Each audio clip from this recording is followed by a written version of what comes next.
Welcome to another episode of Think Africa, and today we are going to just discuss about Nigeria. Nigerians we are not different from our leaders.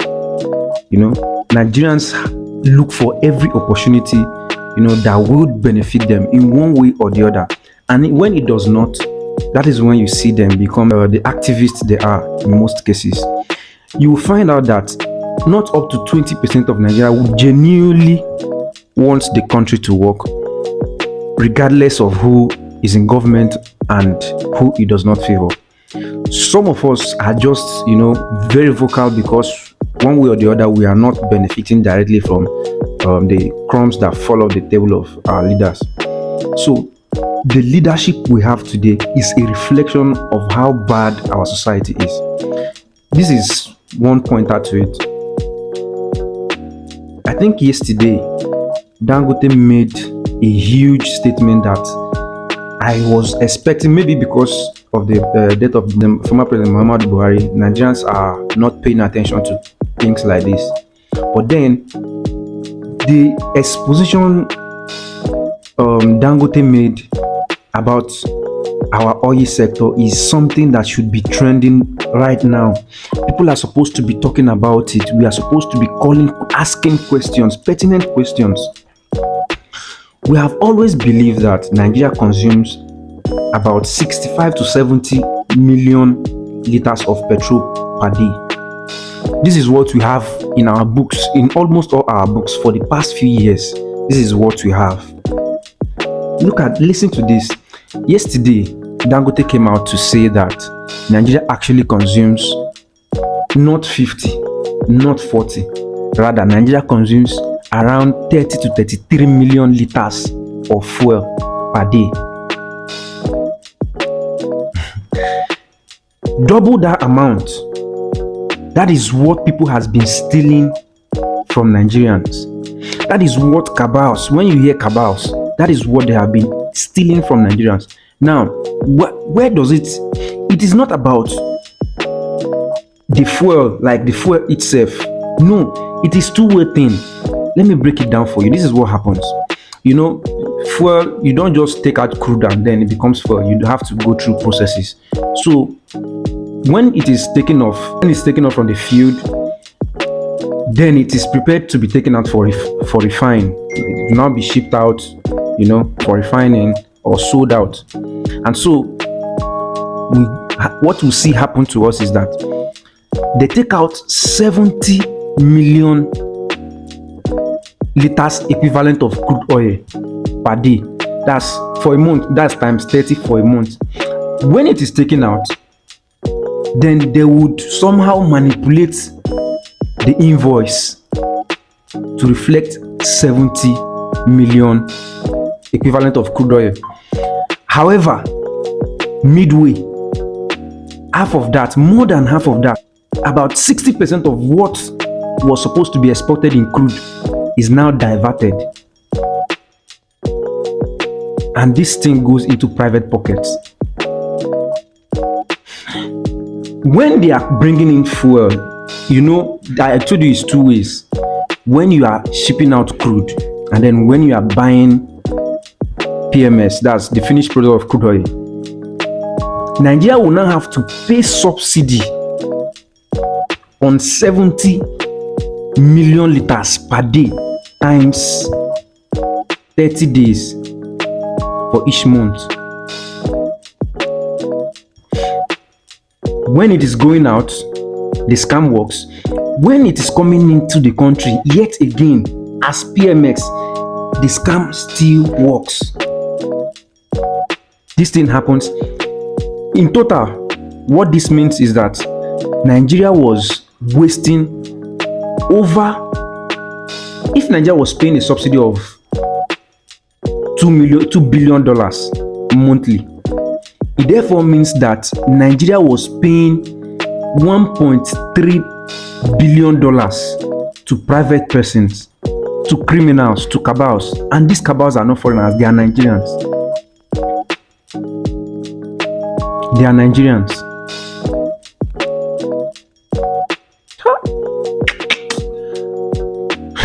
that is on subsidy. Remember, when it is going out, the book is manipulated yet again to reflect 70 million liters of petrol. That's the equivalent of crude when it is going out, when they are sending out crude for refining. So more than half of that is now diverted, and then when it is coming in, the same people who coordinated this scam will now bring in 70 million liters PMS, and then they will take subsidy on it. You see why the Nigerian government was borrowing money to pay private citizens in Nigeria. Nigeria will take out loans. See, anybody who has been around that, ministry, anybody who has been around that commission, and when I mean that corporation, I mean NNPC itself. Anybody who has been importing fuel into Nigeria during all these years, I mean from the period of, let's not go too far, maybe from the period of 1999 when we returned to democracy, must be questioned.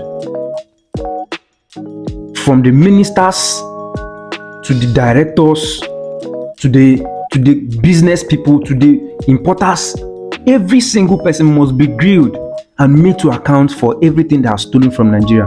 That is the only way we can say we are serious people. Nigeria was wasting over close to 500 billion naira every single month. That's what was being stolen from us every single month. What was taken from what these guys, these cabals, as they call themselves, what these people were taking from Nigerians before subsidy was taken off, which I still believe that it is not totally taken off. But what the guys were taking from our purse in 1 year would be enough to construct Lagos Calabar Coastal Road. In 1 year, what Nigeria was losing to these criminals in 1 year would fix that Lagos Calabar Coastal Highway that we are borrowing hugely to fix. Every single person who has been in that sector must be questioned. The problem we have is that whenever we now discover that something as criminal as this has been going on within our system, we just move on from it. Okay, we are found out. Nobody is meant to go in. Nobody is being questioned for any of these things. And this is a true sign that a country is actually failing, because there are many other scams going on. There are many other ministries these issues are. The Ministry of Mineral Resources, until recently, there was no minister. It was recently the president even tried to, harmonize it. At least somebody should be overseeing how these things are. People can just go to Zamfara and start digging any place for gold. And when it is taken, it is their own personal property. This has been Nigeria for as many years as you can think of. You see, the three different streams in the Nigerian petroleum, industry has a huge question to answer. The upstream, the midstream, and the downstream, they have huge questions to answer. This is how this criminality is coordinated. The upstream are the ones who drill, the exploration aspect of it. Then when it is done, then the midstream is in charge of, they are in charge of storage and, until it is being exported for processing into PMS. And then the downstream are the ones who bring in the fuel, and then they do the distribution of it. Those are the three major streams that control the Nigerian oil industry. If the upstream who is drilling, knows that the midstream is taking out, is writing an invoice of 70 million liters of petrol equivalent, as what Nigerians are consuming per day. And then they covered it up, played along. Then they are all criminals in that sector. They are all they collaborate to carry out this scam on Nigerians. We are quiet because, after all, subsidy has been removed. But what about the money? What about that resources that has been wasted over the years? If the downstream has been able to pocket as much as over 115 trillion naira in subsidy, how about the midstream, who have been diverting equivalent of over 40 million petrol equivalent of crude in one day? How about them? How come there is a total cover-up between all the sectors? Because if this crime is happening downstream, midstream should be able to tell Nigerians that, look, this is what Nigerians are actually consuming. This is how it works. Then it means this thing is collaborative. This crime is collaborative. This now begs the question: when will Nigeria decide to have full ownership of its oil sector? Why do we still have multinational companies, controlling our commonwealth? Nigeria doesn't even get up to 40% of the whatever oil that we have. We don't get it up to that amount. We don't get up to 40% of it. We barely get up about 40, maybe 30, 35% of it. The rest, Shell, the different companies that that are in the exploration that are in the upstream sector.